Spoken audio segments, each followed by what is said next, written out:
This is how I feel. This is how I feel when I get 9 corners. This is how I feel when I get 9 corners. 9 corners. 9 corners. 9 corners. Is there anything that has 9 corners? No. This is how I feel. This is how I feel. This is how I feel. Ugh. Vintage Magic. Game, collect, invest. For more information about our consulting and professional services, visit vintagemagic.com.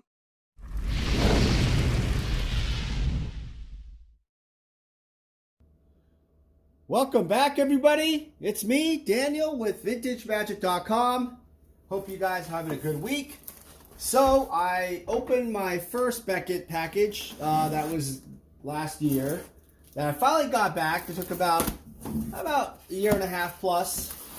And this is the second one. Haven't had a lot of time to catch up on this, but I will do more of these because they obviously are very popular. A lot of you guys who are obviously on this channel enjoy me opening these. How are you guys doing? How's your week going? So, yeah, the last one that I opened, we had a situation where, like, I didn't really analyze it all because I think what I'm going to do is in the very end, I will analyze it and have more of a kind of a breakdown of the order. And these are the non-guaranteed. And what that means, for those of you who don't know what that is that this means that it could take a very, very long time. Do not, I'm not trying to knock on Beckett or whatever, but they pretty much dug their own hole. It's, they'll immediately admit that it's taken them forever to catch up on orders. And it's not just magic orders, but it's everything. All non-guarantees are obviously the lowest priority for Beckett. Beckett has changed their services a lot now. In fact, their services are guaranteed or non-guaranteed. And for those of you who want a history lesson real quick, it used to be very different. It used to be just whatever the service is, and pretty much, I don't think there was really a guarantee, but I think they just got on time pretty much all the time.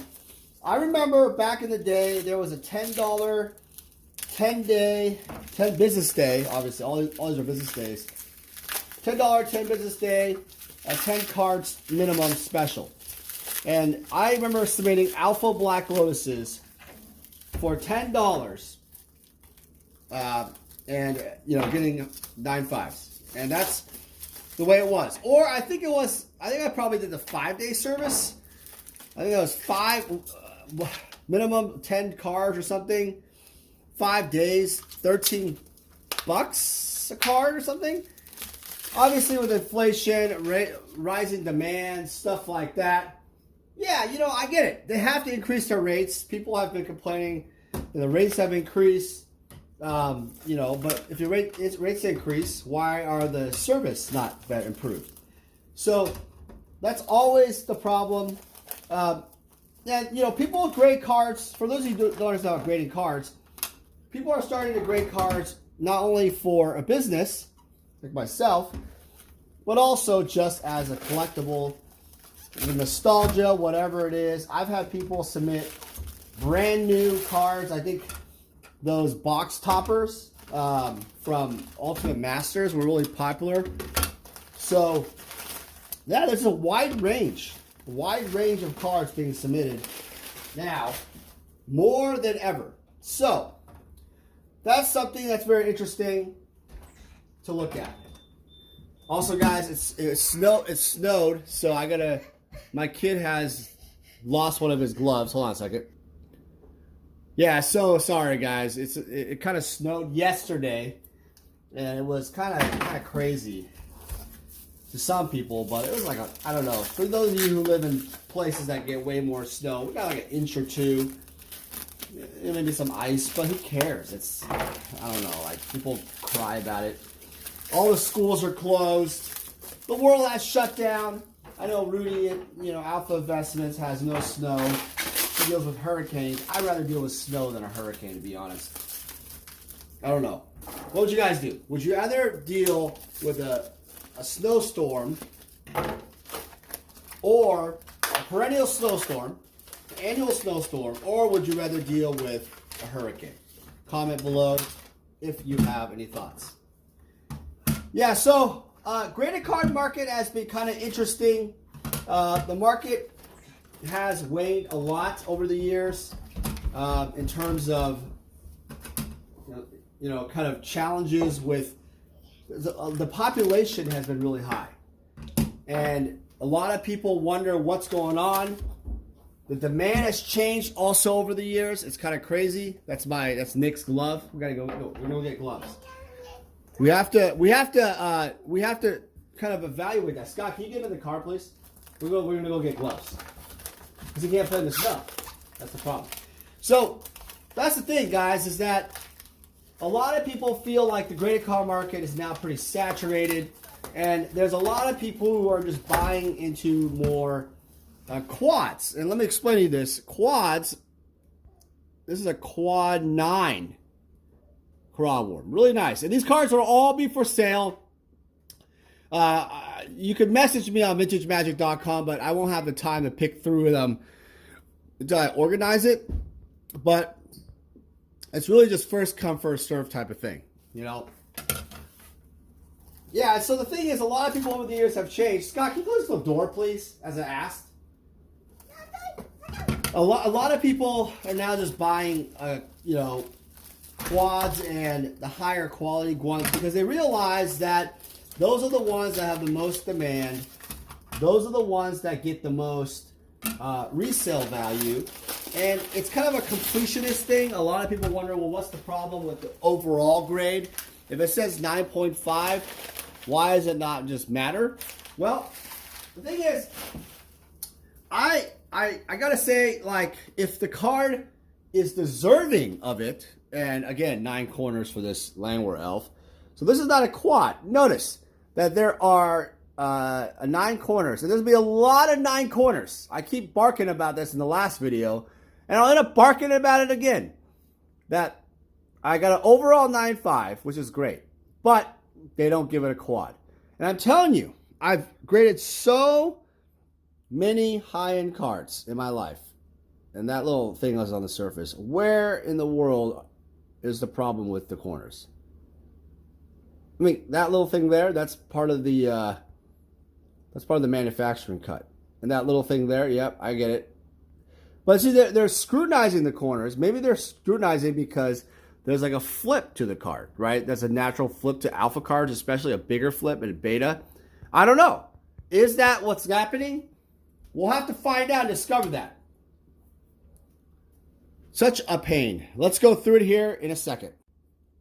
All right, guys, and we're back. So, yeah, it's kind of an interesting mix in life. Like, you submit an order. This order took over 1.5 years, and all you're trying to do is hope that Beckett will get the order back to you on time. And these are all 9.5 Lance, I think. And basically, that's kind of the hope, and always the desire is you're hoping that they will actually... Oh, look, this is a 9.5 mountain corners. Unbelievable. I'm just going to, do that. I'm going to do all the 9.5 like I did last time. I'm going to just do it that way. So 9.5 corners and 9.5 and 9 corners of each type of grade. Hope you guys can see that. All right, we'll score it here in a minute. Yeah, I kind of feel like there's obviously oh, by the way, they've changed it now. For cards that are not meeting an 8.5 or higher, they don't do subgrades at a certain point. But for non-guaranteed. But in general, actually, all non-guaranteed have no subgrades. Warning. So keep that in mind. That's a very, very important thing to know, except if it's pristine. So I'm going to just do 2 piles first so to make it easier. Yeah, I feel like Beckett's kind of gone to a mode where they've taken away, I don't know, like, I just feel like there's a certain level of, I want to, kind of like a speed factor, because I feel like when they have more time, they spend more time to really, you know, scrutinize the card or give it the deserving grade. And I say this because of the fact that I know, just through my resubmissions, like you know, obviously everybody does this. It's pretty obvious that people resubmit the cards and they get a better grade later. And that's just the way it is. Like, everybody I know in the grading world, and Beckett knows this, you could take a similar card. Like, if we took a lot of these cards and resubmitted them, they would literally get better grades again. And I know it sounds a little messed up, but that's just the way it is. That's just the way it is. I mean, you'll be like, well, for those of you watching the video, like, I never graded and that sounds terrible. And it is. It sucks because I've been doing this for so long that there's such a wide difference, you know, that. But you know, let's talk about a different topic, because last video was all about 9 corners, and I don't want to keep talking about 9 corners. We'll do that in a second, because I know some of you guys want to fast forward the video and go to how many were 9 corners, whatever. People ask me the question often, you know, the marketplace. Where are we looking at? You know, are we doing well? How is it out there, buying and selling, all that stuff? I got to be honest with you. This has been a very interesting year for that, because well, 2020 just started, but last year, reflecting on 2019, I really feel like there was a recession of Magic in a way for the older stuff. Prices have obviously dropped for, like, especially Arabian Nights, Legends, that type of category. And I feel like that is something that has kind of rebounded in a way, like kind of gone back. And in a sense that people are buying again. It's going to slowly turn here even more, especially during the spring and summer. It'll accelerate. I'm confident in that, because of the fact that, you know, people really will, like, people ask me, well, why is there seasonality in Magic? Why does that occur? And my only answer to that is, I figured out over the years, is even talking to customers, is that people just, for some reason, their money flow in their personal life just doesn't have enough for these type of luxury spends and justification to their wives that, hey, I'm going to buy some Magic cards for my set collecting and stuff like that, right? It doesn't make any sense to them. I mean, you know, they can't justify it to their wife, basically, and which makes sense. I can understand that and appreciate that. You know, because look, Magic cards are 100% a pure luxury item. There's nothing about it that is like, well, I have to have this, right? I have to have this thing to survive, to, you know, pay the bills, whatever, right? It's not something that really, you know, people don't understand that, you know, and I think I've said this before to many other people, but I myself would have never been able to do this kind of spending and business if it weren't for the fact that I'm in a business for Magic. Understand that. That's really important to understand that. And so I feel like people need to appreciate that. Hey, look, if you have what you have, don't compare. I see this a lot. Like, people compare, well, you have this and you have more than this. You obviously are doing something right and blah, blah, blah. And I'm like, well, yeah, some things. But there's some things where I'd be like, no, if I wasn't doing Magic, would I be spending this much money on, you know, high-end alpha cards and, you know, like altars and just things that I buy, right, in the hobby? that are just not really stuff that really are pure collecting, like they're more pure investment driven. I buy a large quantity of certain kinds of cards. I do certain type of buyouts of certain cards I think would be good for selling long term, stock wise. So I think it's really important to understand that's not possible. So when you fit within a budget, you got to make sure, because a lot of people use their eyes before looking at their wallets. I think that's the right expression. Please correct me in the comments below if that was incorrect. But you have to start looking at, you know, what you can afford and what you cannot. And I think that's my major advice is that people often buy things that they can't afford. In general, in life, it's not just Magic cards. It's a rampant problem in the world, especially in the United States, because, you know, we have a lot more resources as Americans than most people. And so we oftentimes take advantage of that and do a lot of complaining. Rather than just, I don't know, like just appreciating what you have. And that's a discipline that requires a lot of, I don't know, just like, I guess I would call it skill or just training.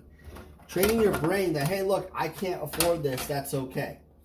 Like, no, I don't need to have the best car and compare with my neighbor next door, because my neighbor makes more money than me, and that's fine if they're broke too and they want to buy something they can't afford. But we live in the same neighborhood, Dan. Why can't I buy the same car? Why can't I, you know, I have a better job, so why can't I?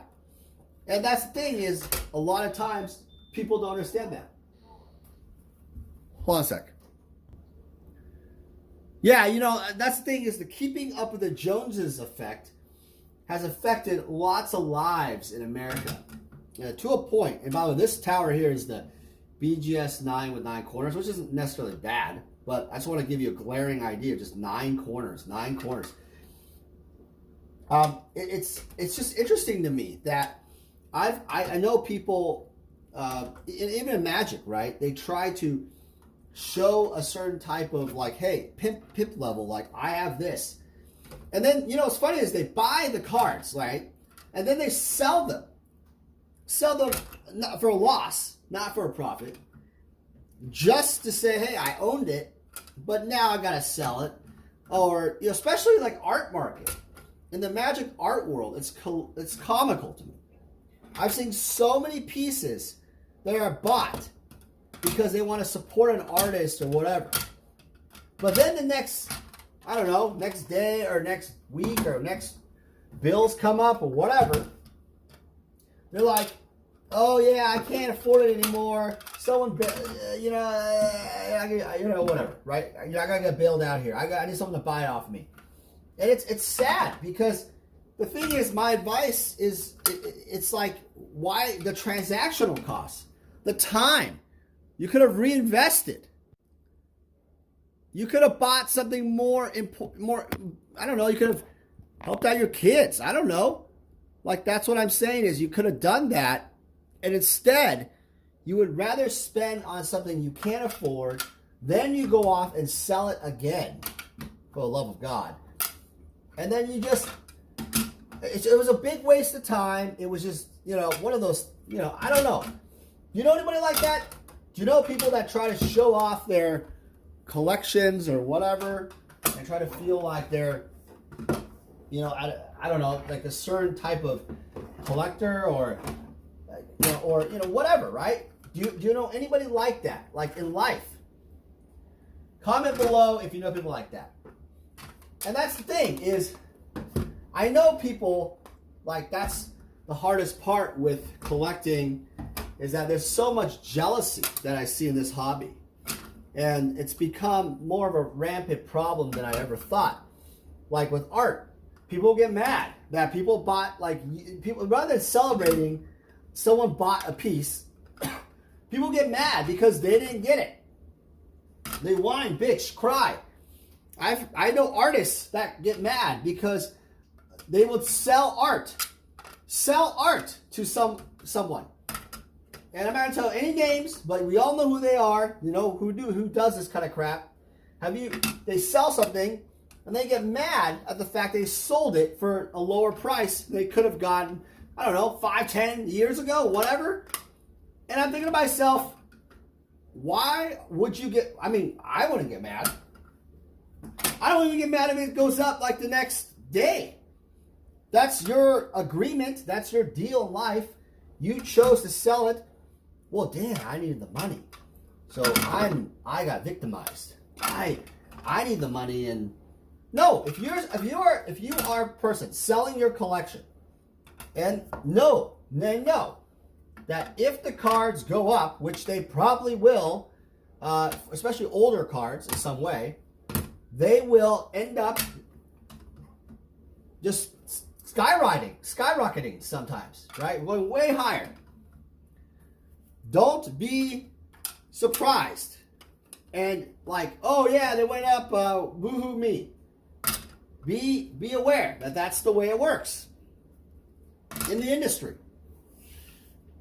That's the way it works. I don't know. That's kind of my rant for that. So yeah, you know, I feel like overall the economy for Magic has hit a certain point this year, is coming back. A lot of people have told me, hey, you know, should I get back, put more money into work? And that's the kind of point I'll make on this, is that there's a lot of people who have money on the sidelines. That means, that's what it means, exactly what it means, is that people are waiting around in cash with money, waiting to invest into Magic or other assets. And that's interesting to me, because that tells me that it's not like the economy's bad. It's just that people want to wait, and that's perfectly okay. That's an okay thing, you know what I mean? If people want to wait and invest later on, I think that means that's healthy. People have other resources that they want to put into. They might find real estate more attractive, even though real estate's gone really high. It's still, you know, the interest rates are really low, right? People don't really, you know, it's okay. It's like they're all drinking the same Kool-Aid. Now, the key, you know, I learned something as a side note with real estate, is as long as you pay it off, you pay your entire mortgage off, which is very hard, by the way, to achieve. I'm not saying it's easy to achieve. Then I would say, yeah, you know, then it's cool. You know, then during downturns, you won't care at all. All right, guys. So real quick, and I'll break down this in a second. So what you have here is basically a stack of random cards. We're going to break down how many later on down the road. But in this box, look carefully. These are the 8s. These are all 9.5s with 9.5 corners. So not bad. I would say at least 15 to almost 20. This is all 9.5 basics with 9 corners. This had 9.5 corners. But I didn't see one quad. So back to what I was saying in the beginning of the video. Not one quad. I don't understand what's going on. It's almost like they just said, centering your corners. Because the edges of the surface are basically all 9.5 or 9, right? In the obvious ones. Then all of these here are 9s. All of these are 9s. Oh my God. But these are all 9s with 9 corners. Okay, not a bad thing. This is all 9s with 8.5 corners. Okay, that's good. So these are, a lot of these are quad 9s. There's a lot of these are quad 9s. That's kind of cool. Okay. 8.5s with 9 corners. Oops. And 8.5s with 8.5 corners. Beta with 9 corners. Oops, beta. I don't know what's going on. Whatever. And then we have some beta 9.5s with 9.5 corners and 9 corners. But I want you to look at this row. This row here is all 9 corners. It just supersedes the entire order. It's so big. I would say it's like at least a 2 to I don't know, like at least 3/4 of the order, right? Approximately. All right, guys, we'll analyze this a little later in my breakdown video of everything, but kind of give you another example of what is going on with Beckett and the grading process. Hope you guys enjoy. And look, it's okay to have 9 corners. It's okay, Chelsea. It's okay. Hey guys, it's me, Daniel, with VintageMagic.com. I'm here to share with you more about our deck and set collector fulfillment service. The deck fulfillment service caters to the player. And what that basically means is if you are a player looking to fulfill your old school Magic deck, certain Power 9 or key pieces in your Vintage deck, or dual lands in your Legacy deck, we have the inventory and the resources to help you fulfill your needs. Next, we have the set collector fulfillment service. This really caters more towards the collector. Oftentimes I've been asked, hey Dan, can you help me find this specific graded card for this set? Or Dan, can you find me these 20 cards left in my beta set? It doesn't matter what you're looking for, even if it's like every single Sarah Angel possible out there, I can help you out. My resources and extensive network in Magic the Gathering, I was able to help thousands of clients all over the world fulfill their needs. I've made it my mission at VintageMagic.com to be your one-stop shop for all your collector needs. For any significant item or collection, we're able to travel anywhere in the world to meet you. The reason why my clients love this service because it saves you time. What happens is collectors and players often search all over online or at vendors and they never find exactly what they're looking for. By going to us, we are the only one-stop shop who can help you with your needs. Using our service gets you exactly what you want and saves you time and money. Vintage Magic. Game, collect, invest. For more information about our consulting and professional services, visit vintagemagic.com.